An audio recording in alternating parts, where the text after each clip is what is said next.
This week's episode is brought to you by the Year of a Million or So Limited Time Cadets. That's right, kids. Still send in your birthdays and addresses to communicoreweekly@gmail.com, and we'll make sure you're on the list to win some great prizes. So that's, again, communicoreweekly@gmail.com, and you'll be on the list to win some amazing things.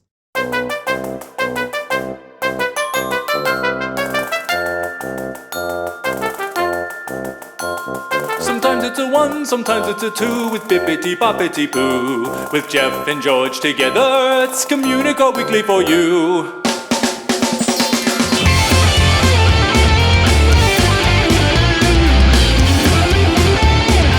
It's the greatest online show! Hello, and welcome to Communicore Weekly, the greatest online show and home of the world's first pair of independently born identical twins. I'm George. And I'm wishing for a Cinderella episode. See what I did there? Yeah. I didn't say my name. Instead, I sang a song. I'm clever. So people still have no idea who you are. I'm Jeff. There we go. Good, There we good, go. good. Just in case there was any confusion as to who the other host was of the show after 166 episodes. Well, this I'm could be somebody's very first time, and That- they just turned it off. That's true. I'm sorry for offending you, sir or madam. But perhaps you'll turn it back on because we have a very special Cinderella-themed episode for you today in honor of the live-action film. Yeah, could we call it the bibbidi bopisode? I will never refer to it as that only because I will never be able to remember it. But if you want to continue saying that for the rest of the episode, the bibbidi boppity-sode, maybe. Yeah, there you go. I got it. Okay, nailed it. Okay. Should we move on with the rest of the bibbidi boppity-sode? Now I can't stop saying it. Oh, I sense a new T-shirt design. Bibbidi boppity-sode. Yeah. Okay. Great. Yeah. Let's keep it moving. History? Yep. History. It's time for Disney History!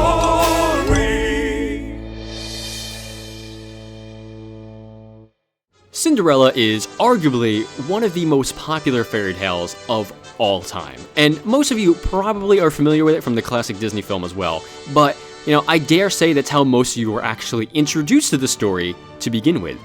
However, as rooted in our childhood memories as the Cinderella narrative is, the story of it actually goes back much, much further than you probably think. In a way, they were kind of like two Cinderellas. There's the European folktale that evolved into this, the modern day story of the girl in the big blue gown.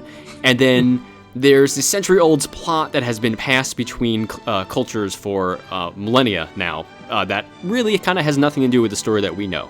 And now I keep singing, welcome, welcome, welcome to the big blue gown. Oh, I was going to go like Bear in the Big Blue House. Yeah. That's what I was going, the Bear in the Big Blue House. Okay. Nicely done. That would have been a new Cinderella, the Bear in a big blue ball gown. I would watch that show. Yeah, it might be fun. Spin-off. Oh, well. Okay, so though her name may change, the basic concept of the story has always stayed the same. A persecuted heroine who rises above her social station through marriage.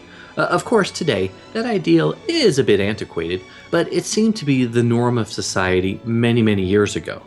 Multiple variations of the tale actually exist, and the first recorded story featuring a Cinderella-like figure dates to Greece in the 6th century BCE. In that ancient story, a Greek courtesan named Rhodopis, we'll go with Rhodopis, has one of her shoes stolen by an eagle who flies it all the way across the Mediterranean and drops it in the lap of an Egyptian king, which somehow sounds like a Will Ferrell, Jack Black movie. Actually, now that you say that, now I'm not going to get that image out of my head. Yeah, okay. Anyway, So Will Ferrell basically takes that shoe dropping from the sky as a sign from the heavens, both literally and metaphorically, and the king goes on a quest to find the owner of the shoe. And when he finds Rostopis, is that what you just said? I think so. Okay. When he finds her, he marries her, and he lifts her from her lowly status to the throne. Aw. Okay, so in the 9th century AD, there's a version that tells the story of a young girl named Yi Zhan. She's described as being intelligent, clever, and hardworking. Well, sort of like two podcast hosts I know. Mm-hmm. Well, except for the hardworking part. Fair point. And the clever. Well, no, we're clever. Are we? Anyway. Okay, so this poor Yi Zhan, even though she's clever and intelligent and hardworking, she lost both of her parents, and then she finds herself alone in the care of her father's new wife, who not only mistreats her, but also denies her food and shelter. Now, Yi befriends a magical fish, as you often do, who kind of helps her in her time of need.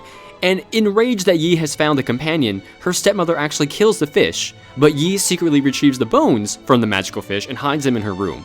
And Yi is granted one wish from some of the magical fish bones, which she uses to create a gown and golden slippers in the hopes of finding a husband. And a monarch comes across one of the golden slippers and sets off to find the woman who it belongs to. In 1634, the tale makes its first written appearance in Europe in an Italian version entitled La Gatta Cenerentola.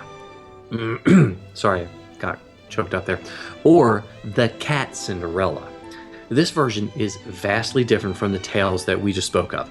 It's much, much more brutal and violent, as a cunning governess encourages Cinderella, like a protagonist, to murder her uncaring stepmother, only to appropriate her role, banishing Cinderella to a life of extreme hardship in which she loses even her name, hence being called Cat Cinderella. Which makes total sense to me. I mean, that's the first totally. name I would pick when I lose my actual name.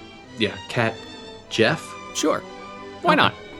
So, the first version of Cinderella that bears a significant similarity to the one that we know and love actually emerged in the 17th century when a story called Cenerentola? I'm going to go with that. When it was published in a collection of Italian short stories. And Cenerentola has all the ingredients we're used to today. You know, the wicked stepmother, the stepsisters, the magic, the missing slipper, but it's darker and just a bit more magical. So it probably would scare me still. Probably still, yes. Yeah, okay. So in the story, a woman named Zozola escapes the king who wants to marry her at two separate celebrations, before he finally catches her at the third one and prevents her from leaving. And instead of a story of unrequited love, Cenerentola is a story of forced marriage and 6 very wicked stepsisters. You see how all these stories are kind of going off the rails and they're nothing like what we know and love. These is how stories start out. They're just crazy. So, 60 years later, the Italian tale got a French twist and became the story that we know. In Cinderella, Charles Perrault, I always say his name wrong, I'm sorry. I would say Perrault, but yeah, it's probably Perrault. Perrault. Yeah. You know, he's the French writer who was credited with inventing the fairy tale. He actually cast the form that Cinderella would take for the next, 400 years or so.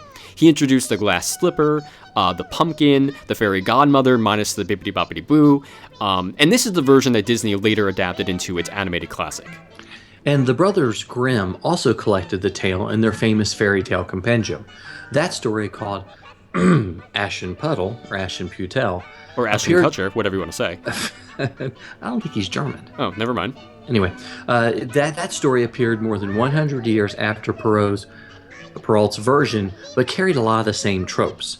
However, as you know, with a much darker twist. Cinderella's wishes came not from a fairy godmother, but from a tree growing on her mother's grave. Her father, instead of being absent as in Perrault's tale, is willfully ignorant of his daughter's suffering. Now, in the Grimm version, the heroine's slippers are made of gold, not glass. And when the prince come to test the stepsister's feet for size, one of them actually cuts off her own toes to try and make the shoe fit, which is pretty gross. Yep. But in the end, Cinderella marries the prince, and her stepsisters actually serve as her bridesmaids, and doves peck out their eyeballs during the wedding ceremony. So, needless to say, it's a beautiful tale for children to enjoy. So this is what it sounds like when doves peck your eyes out? I should have saw that one coming. Random Prince reference, thank you very much. Okay, so well done. In the end, though, the story goes much deeper than that. Though the classic film and many versions of the tale actually talk about the wicked stepmother, that sort of thing was very common actually in everyday life. The tale of Cinderella didn't invent the idea of a wicked stepmother, it just borrowed it. Yeah, because stepmothers were kind of a very common occurrence, not because of divorce or remarriage, but because so many women died during childbirth during, the very, very early centuries. So this meant that the new wife and her children were in direct competition with the first wife's child, not just for the love, but also for the inheritance. So, which, in a way, is what Cinderella is really about. Cold, hard cash. Aren't we all? Okay, though it's no longer true in today's world, Cinderella shows how society viewed women, very dependent on men to determine their place in the world. Cinderella begins the story as the daughter of a wealthy man. She's an upper middle class girl with good prospects who could potentially marry into an upper class family, even with more prospects. But once her mother dies and her father remarries, her position in the family shifts, and her marriage is no longer the primary focus of the family. Yeah, so the tale of Cinderella, written by Perrault, is even more blatantly about social class because its message is pretty simple. By being nice and beautiful, a woman can earn herself a better life. And when Disney adapted the film in 1950, it still took on that trope, even more showing what that time period thought of the women. They could achieve the American dream not through their own hard work, but only through marriage. Obviously, the Cinderella narrative has a long and profoundly rich history, which in some ways is sort of better than the tale we actually know it as today. So, a tale as old as time. And that's a different episode altogether. Oh, sorry. Right? Yeah, okay. I really thought you were going to finish that, but then I realized that's not the movie we're talking about. I also realize now that I started off the episode by saying I'm wishing for an episode about Cinderella, but that was actually from Snow White and the Seven Dwarfs. Yes. So now I feel like a fool. Well, that's okay. We've already had people yelling at their MP3 players or something like that. And it was a test for the cadets. Listen, I caught my mistake, and I'm owning up to it, guys. No, we wanted to test them to make sure. And I failed that test. Oh, no, them, not us. I still failed it. Okay. What are we talking about again? We were talking about the bibbidi bopisode. Cinderella, looking dingy, Cinderella. All right, just take us out of this segment. I'm done with it now. Well, we'd love to know what you think about the classic Cinderella tale as well as the other iterations throughout the past. Give us a call on the Communicore Weekly GOAT line at 424-785-4628. That's 424-785-GOAT. He's a nerd, he's a geek, but we all like to hear him speak. So listen up to the words from his speech. It's George's Book of the Week. This week's book is A Wish Your Heart Makes, from the Grimm brothers' Aschenputtel to Disney's Cinderella by Charles Solomon. So we told you guys, this is a total bibbidi bopisode. I can't believe you're still saying it. I forgot that was the thing you were saying. I'm sorry. Okay, so let's talk about this book since this is the Book of the Week segment. Let's talk about books, baby. What is happening right now? I have no idea. Okay, so over the past couple of years, Disney Publishing has put out some really great books that have been tied into major film releases. J.B. Kaufman, of course, wrote the definitive book on Snow White a few years ago, while Charles Solomon has tackled Sleeping Beauty, Toy Story, and a few other animated films. And Solomon has just written A Wish Your Heart Makes. And based on his previous book about Sleeping Beauty, I really was hoping for another great look at the history of the folktale and the animated film. Kind of like the last go-around with the Sleeping Beauty book, the book looks at the history of the story of Cinderella a little bit before jumping in and going in-depth about the making of the film. Much like the Sleeping Beauty book, the section on the Cinderella story itself is a little bit sparse. I dare say more sparse than the Sleeping Beauty book. Despite the tale being super old, there just isn't a lot here that Solomon has to say about it. It's not a bad thing necessarily. It's just a bit disappointing for those who wanted to read a little bit more about the story's origins. Yeah, I mean, because Kaufman did a huge amount of research on the history of Snow White, and I really would have liked to have seen this for Cinderella and Sleeping Beauty, because although I love the histories, it still wasn't enough. But Solomon knows his audience, and a lot of the people are going to pick up this book based on the live action film, and that they loved the animated film as well. Disnerds are really going to enjoy it, but they'll realize, as Jeff said, there's a lot of ground that still needs to be covered. And, Solomon, and we're really talking about Disney Publishing here, really could have placed more emphasis on the original story than the new film, but the new live action film, of course, is driving the release of the book and all the marketing. So yeah, I mean, it goes without saying that Solomon is a great animation historian. I mean, his research on the animated film was really good as well. There's 15 pages for the origin story of Cinderella itself versus 75 for the animated film.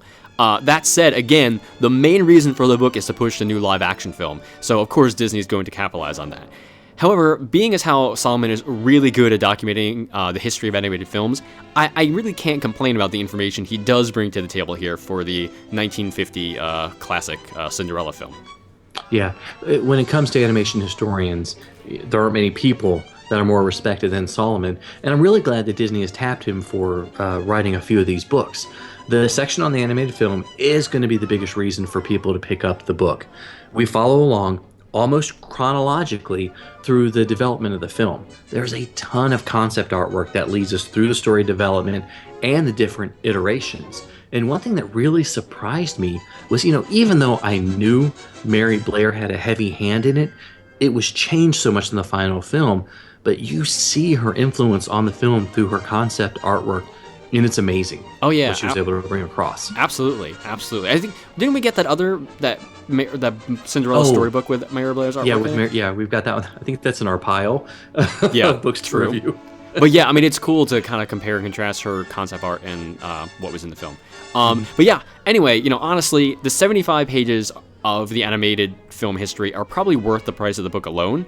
I mean, even if you have no interest in the live action film, which honestly you should, but or no interest in the original tale, the animated history is totally worthwhile. And like George said, you're definitely going to learn a couple of things along the way. Yeah, and the last section of the book is dedicated to the live-action version of Cinderella. I really enjoyed this section a lot more than I did with the same section on the book about Maleficent that was released last year. Solomon shares a lot of the background on the film, again, a lot of the concept art, and really surprised me because there were a lot of digital images, but they looked like paintings. They really had a scope and a size to them. As well as you learned about character information, the set designs, how they designed all the clothing. And one thing I really took away is that the live action film is really going to be gorgeous. And I did read the novelization of the book that they sent along. I guess that's maybe next week's review. And it looks like it's going to be a really enjoyable film based on that section of the book alone. Yeah. And now it's just, as we're talking about this, it's dawning on me that when the Beauty and the Beast live action film is released, they're probably going to do a book like this just like for that film as well. And then when they released the Tim Burton Dumbo film. Yes. So these are a book series we're obviously going to have to get used to. Yes. But yeah, like George said, it seemed much more in-depth and more enjoyable than the section on the live-action movie in the Sleeping Beauty book. A lot of fascinating details, and it kind of made me more excited for the film, to be honest with you. Mm-hmm. It does look fantastic, and Kenneth Branagh seems to really have done his homework for the film, and I know he's a fantastic director. I mean, he's done amazing things like Hamlet and Thor. Yeah. Fuck. So I was a little bit panicked when you said he did his homework. I was like, crap. I don't want to be a director if I got to do homework. You got to do homework, George. You got to do homework for everything you do. Wow. Okay. And every job that must be done, there's an element of fun. Okay, well, anyway, so I think we both recommend this book. We liked it. You're going to learn a lot from it. It is A Wish Your Heart Makes, from the Grimm brothers, Aschenputtel to Disney Cinderella by Charles Solomon. Sometimes it's a 1, sometimes it's a 2. When you gotta go, what you gonna do? It's a bathroom break. A bathroom break.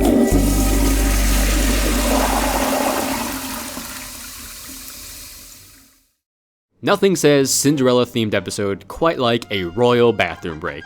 But that's what you get when you visit Cinderella's royal table at Walt Disney World's Magic Kingdom. What? What's so funny? I forgot this was the bibbidi bopisode. That's, yeah. Oh, well, I'm just tying it all together, man. That's what happens. So, in between enjoying your royal feast and the princesses coming around to your table and the inevitable engagement that will take place and it'll make your girlfriend mad at you for not doing it yet, you may need to excuse yourself to use the restroom. But how does one do so in the presence of royalty? Why, they excuse themselves to the little lords and ladies' room. That's right. This is the bathroom that supposedly Cinderella and/or Prince Charming use when people are not invading their castle for food to eat at $39.99 a person.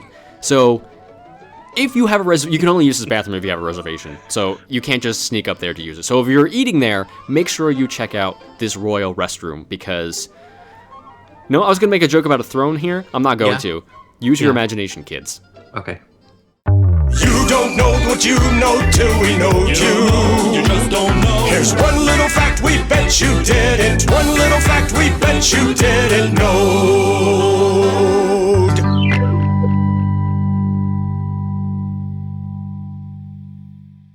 The Lake Buena Vista Shopping Village, renamed the Walt Disney World Village in 1977, and finally Downtown Disney in 1997, had its ribbon-cutting ceremony on March 22nd, 1975. And which Disney celebrity was on hand to cut the ribbon? Huh? Who was it? Oh, I did. Okay. It was Cinderella, of course, since this is our bibbidi bopisode. Is that right? Yeah. Okay. Well, anyways, now we know you. Sometimes you might see it, sometimes you don't. Hey, look, what's that? It's a five-legged goat. If you ever get the chance to visit the Walt Disney Studios in Burbank, like we did on the Communicore, you definitely have to stop at the Disney Legends Plaza because it's fantastic. You know, amongst all the handprints of some of the greatest people who have worked for the Walt Disney Company, you'll also see a gigantic replica of the actual Disney Legend Award itself. This is actually the second one in existence. The first one was made for Disneyland Paris, and then they made one here, and it was unveiled during a ceremony in 1998 to celebrate the company's 75th anniversary on October 16th, 1998. And Andrea Falili? I think that's his name. Yeah. That's close. He actually designed and sculpted it, and he thought it would be fun to add a nice hidden tribute to it as well. So what does this all have to do with Cinderella? Well, if you look on the back side of the award, the ninth wonder of the world, hidden within the scroll is Gus Gus, one of Cinderella's mice friends, keeping the magic alive. So keep a lookout for that guy, because he's hidden in there. That's impressive. Every single segment we've done had something to do with Cinderella. We nailed it, guys. Wow. Everyone can go home now. Well, no, wait. We got some big prize winners to announce. That's right. Thanks for reminding me. As part of our Year of a Million or So limited time cadets, this week, in honor of our Cinderella themed episode, we're not giving out one, we're giving out 2 prizes. Aren't you guys excited for that? Courtesy of Disney Publishing, we're actually going to give away the book that we just reviewed, A Wish Your Heart Makes by Charles Solomon. And this week's winners are Melissa S. from Waco, Texas, and Jason B. from San Marcos, California. Congratulations, you two. And don't forget, as we mentioned at the top of the show, you can still enter. There's plenty of time. Just send your name, your address, and your birthday to communicoreweekly@gmail.com. And not only will you get a special surprise on your birthday, but you'll be given a chance to win one of our fabulous weekly prizes. Just for reference to some of your birthdays you're sending in now, but they had already passed, and I'm still retroactively sending that birthday thing to you. So if you're sending in a birthday that already happened, that's okay. You're probably still gonna get that birthday thing. Wait, so like you're using the time machine? I can't talk about that right now, George. I thought we agreed we had rules. George, we would only go back together. George, in front of all the cadets, you're giving this stuff away. Oh, okay. I'm sorry. Well, thank you guys so much for watching and listening to another episode of Communicore Weekly. Please leave us a comment on iTunes or on YouTube, wherever you watch or listen to the show. We want to hear from you. Yes, and email us at communicoreweekly@gmail.com just to tell us how much you loved the bibbidi bopisode.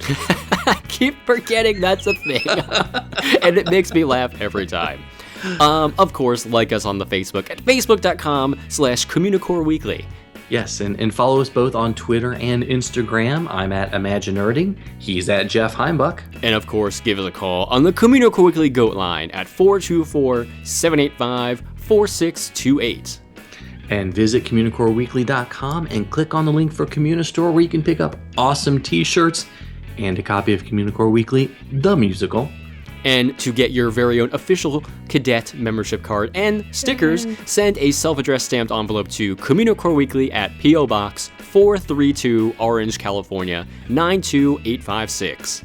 And you can support us on Patreon by visiting patreon.com/Communicore Weekly. We've got some special surprises for subscribers. Heck yes! Awesome. So for Jeff Heimbuck, I'm George Taylor. And for George Taylor, I'm Jeff Heimbuck. Thanks for listening, guys and gals. We'll see you next time on Communicore Weekly, the bippity boppiest greatest online show.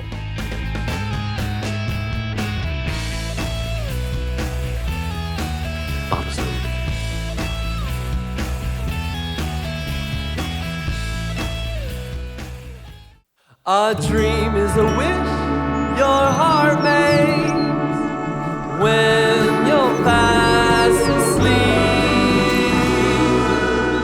In dreams you will lose your heartaches.